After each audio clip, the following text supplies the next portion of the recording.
ઉંદરથી થઈ શકે છે. તે ગંભીર બીમારી ઉંદરથી યુરિનને લીધે તાવ, શરદી, ઉધરસ વગેરે શક્ય છે અને લક્ષણોને અવગણવાથી મૃત્યુપર્યંત થઈ શકે છે અને ઉંદરનો માત્ર ગંદકી ફેલાવવાનો જીવ પણ સાથે જ અનેક પ્રકારની બીમારીઓ પણ તેઓને વાહન હોય છે અને ઉંદરથી ફેલાતી બીમારી જો આ મનુષ્ય થઈ જાય તો ક્યારેક ઘાતની પણ સાબિત થઈ શકે છે. આ બીમારી લક્ષણો શરદી, ઉધરસ જોવા સામાન્ય હોય છે અને લોકોમાંથી સામાન્ય ફ્લૂ સમજી અવગણમાં હોય છે પણ જો અમારી અસરના ઇલાજ ન કરવામાં આવે તો બીમારી તમારો જીવ પણ લઈ શકે છે. લેપ્ટોસ્પાયરોસિસ અને લેપ્ટોસ્પાયરોસિસ અને બેક્ટેરિયા સંક્રમણ જેવી ઉંદરમાં યુરિન સંપર્કમાં આવવાથી ફેલાય. આ સંક્રમણ તાવ, માથાનો દુખાવો, માંસપેશીઓનો દુખાવો, થાક અને ઉલટી જેવા લક્ષણોના કારણથી બની શકે છે. ગંભીર મામલામાં આ કિડની ફેલ્યોર અથવા તો મૃત્યુ પણ કરાવી શકે છે.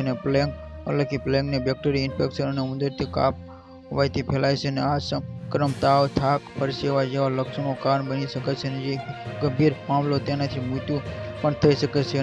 ટ્યુબરક્યુલોસિસ એક સંક્રામક રોગ છે જે ફેફસાંને પ્રભાવિત કરે છે. તે ઉંદરના મૂળ, યુરિન અને સંપર્કમાં આવવાને લીધે ફેલાય છે. આ સંક્રમણ ઉધરસ, થાક, વજન ઘટવું અને તાવ જેવા લક્ષણોનું કારણ બની શકે છે. વાયરલ ઇન્ફેક્શન થાય છે. વાયરલ ઇન્ફ્લુએન્ઝા તાવ એક વાયરલ સંક્રમણ છે અને ઉંદરના કાપવાથી ફેલાય. સંક્રમણ તાવ, બ્લીડિંગ અને ઓર્ગન ડેમેજ જેવા લક્ષણોનું કારણ બની શકે છે. Subscribe my channel, like, share.